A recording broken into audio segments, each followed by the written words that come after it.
Watcher.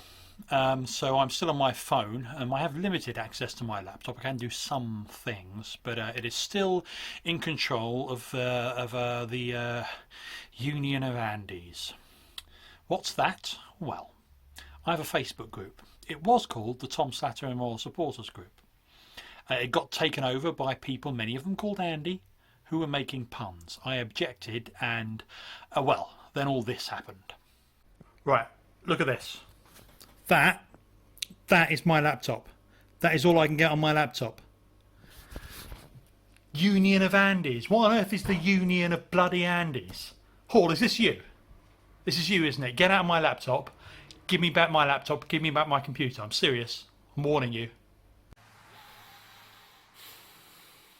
I still can't access my laptop. But the new king of the group is Andy Hall, General Secretary of the Union of Andes. And I hereby rename this group the Union of Andes Pun Appreciation Society. I still have limited access to my laptop. Does that mean I've been doing nothing at all? Actually, no, it doesn't. So I may have mentioned, I can't remember, I finished the new version of my song Ironbark. And by the time this goes up, I would have put that up on Bandcamp, so you can go and have a listen. It's 18 minutes of prog rock madness. Got played on a podcast recently. One of the people listening said it sounded like a sort of prog rock meets Bergerac, which... I can't really object to that, can I? It is about someone, a detective investigating 5 murders, so, you know, kind of makes sense. But it's a bit steampunk, a bit more steampunk than Bergerac. So if you want a big, long prog rock song about investigating 5 different murders, have a listen to Ironbark on Bandcamp. It'll be up on, things like Spotify at some point in the near, not too distant future either. As well as that, there are plans afoot for 2 sort of big releases, one in March 2021 and one in summer. So March 2021 will be Seven Bells John related, and the one in summer will be a new album. So when I say Seven Bells John related, what am I talking about? I've got a load of songs about a character, Seven Bells John. Many of them were previously released, but almost everything that they were released on is out of print, so you can't get physical copies of lots of it, with the exception of my album Fit the Fourth, which has some of it.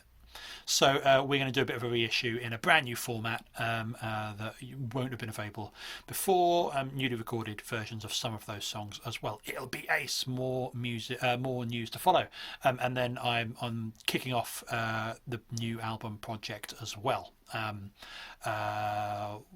What will that be? Well, since sort of October, November time, 2019, and then through the February as well, and up till now, I've written a load of new songs. I was going to try and figure out some sort of big theme. I had 2 themes in mind. Sort of one of them was doing something a bit more concept album-y about something called the Overview Effect. The Overview Effect, which is worth looking up if you're not familiar with it. And so I had some songs that were sort of a bit sci-fi and fit with that. But then I also had just this big long prog rock song, and I was thinking, well, am I going to do the Overview Effect concept album, and I'm going to do just something a bit more proggy? I finally decided, you know what the best concept for an album would be? Why don't I just record the best songs I've got that I haven't recorded yet? So that's what I'm doing. That's the theme. It's the best songs that I've got that I haven't recorded yet. So just kicking off that project.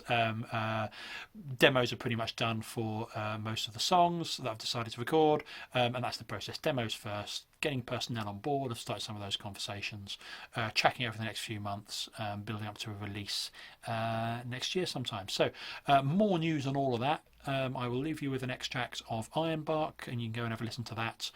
Even download it, should you desire, off Bandcamp at the moment. Spotify to follow. At some point I'll deal with these Andes as well. Thanks for listening.